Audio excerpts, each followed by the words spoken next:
அஸ்ஸலாமு அலைக்கும் வரஹ்மத்துல்லாஹி வபரகாத்துஹு. உங்களுடன் போதைப் பொருள் பாவனை குறித்த இஸ்லாத்தின் பார்வை தொடர்பாக சில கருத்துக்களை பகிர்ந்து கொள்ளலாம் என்று நினைக்கின்றோம்.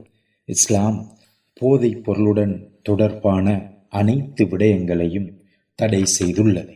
அல்லாஹு தஆலா மதுபானத்தையும் அதனை தயாரிப்பவனையும் அதனை பரிமாறுபவனையும் அதனை அருந்துபவனையும் அதனை விற்பனை செய்பவனையும் அதனை வாங்கிச் செல்பவனையும் அதனை விற்பனைக்காக சுமந்து செல்பவனையும் அதனை வாங்கிச் சென்று கொடுப்பவனையும் அதன் வருமானத்திலிருந்து பிரயோசனம் பெறுபவனையும் சஃபித்துள்ளான் என உரை தூதர் ஸல்லல்லாஹு அலைஹி வஸல்லம் அவர்கள் குறிப்பிடுகின்றார்கள்.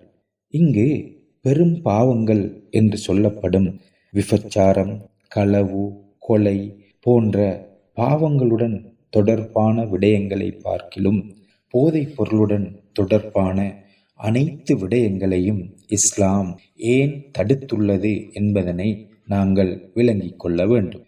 ஏனெனில் போதைப் பொருள்தான் அனைத்து வகையான பாவங்களதும் மூலமாக காணப்படுகின்றது. அதனை நாம் உம்முல் ஹபாயிஸ், பாவங்களின் மூலம் என அழைக்கின்றோம். மது அருந்துவதன் முதல் விளைவாக ஒருவரது சுயநிலைவை அவர் இழந்து விடுகின்றார். அவனுடைய புத்தி பேதலித்து போய்விடுகின்றது. ஒருவருடைய புத்தி பேதலித்து போய்விட்டால் அவர் என்ன சொல்கின்றார், என்ன செய்கின்றார் என்பதனை அவரால் விளங்கிக் கொள்ள முடியாமல் போய்விடுகின்றது. எனவேதான் அல் குர்ஆன் யா ஐயுஹல்லதீன ஆமனு லா தக்ரபுஸ் ஸலாத்த வ அன்தும் சுகாரா ஹத்தா தஅலமூ மா தகூலூன், ஈமான் கொண்டவர்களே, நீங்கள் போதை பாவித்த நிலையில், நீங்கள் மது அருந்திய நிலையில் தொழுகையை நெருங்க வேண்டாம், ஏனெனில் நீங்கள் சொல்பவற்றை உங்களால் விளங்கிக் கொள்ள முடியாத நிலை அப்போது ஏற்படும் என்று தொழுகைக்கு போதை வஸ்து பாவித்தவர்களாக வரவேண்டாம் என்று தடுத்திருப்பதனை நாங்கள் காண்கின்றோம்.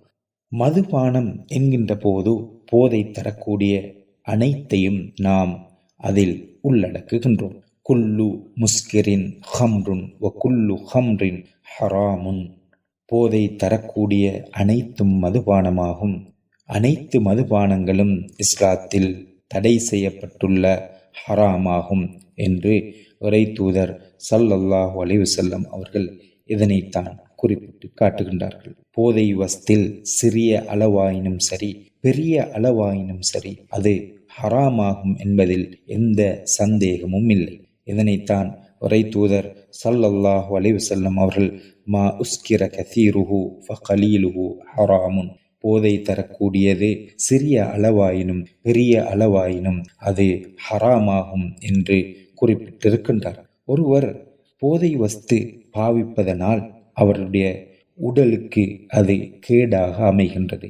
அதுபோன்று அவருடைய உள்ளமும் அவருடைய ஆன்மாவும் அதனால் தூய்மையை இழக்கின்றது. அவருடைய புத்தி பேதலித்து போகின்றது. அவருடைய பொருளாதாரத்திற்கு அது பாதிப்பை ஏற்படுத்துகின்றது. அதன் விளைவாக அவருடைய குடும்பம் பாதிப்படைகின்றது. அவர் வாழுகின்ற, அவரை சூழ இருக்கின்ற சமூகமும் அதனால் பாதிப்படைகின்றது.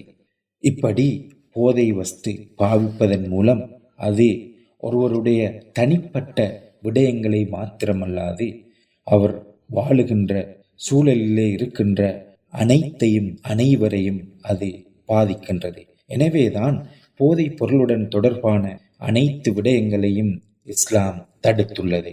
அதனுடன் ஒருவர் எந்த சம்பந்தமும் கொள்ளக்கூடாது என்று இஸ்லாம் எங்களுக்கு கண்டிப்பாக கட்டளையிட்டிருக்கின்றது. போதை வஸ்தை பாவிப்பவனை மாத்திரமல்லாது அதனை தயாரிப்பவன், அதனை விற்பனை செய்பவன், அதற்கு உதவியாக அதனை சுமந்து செல்பவன், அதனை அருந்துவதற்காக பரிமாறுபவன், அதனை கொண்டு வந்து கொடுப்பவன், அதன் வருமானத்தில் வாழ்பவன், அதன் மூலம் பிரயோசனம் பெறுபவன் என அனைத்தையும் இஸ்லாம் தடுத்திருப்பது இதன் காரணத்தினாலாகும். இன்று போதைப் பொருளுக்கு அடிமைப்பட்டுள்ளவன் குறித்து நாம் அலட்டிக் கொள்கின்ற அளவிற்கு அதனுடன் தொடர்பான இந்த பெரிய வலைப்பின்னல் குறித்து நாம் அலட்டிக் கொள்வதில்லை. நாம் எமது சமூகத்தில் போதைப் பொருள் பாவனையிலிருந்து அதற்கு அடிமையானவர்களை காக்க வேண்டுமாக இருந்தால், எமது சமூகத்திலிருந்து போதைப் பொருள் பாவனையை அகற்ற வேண்டுமாக இருந்தால்,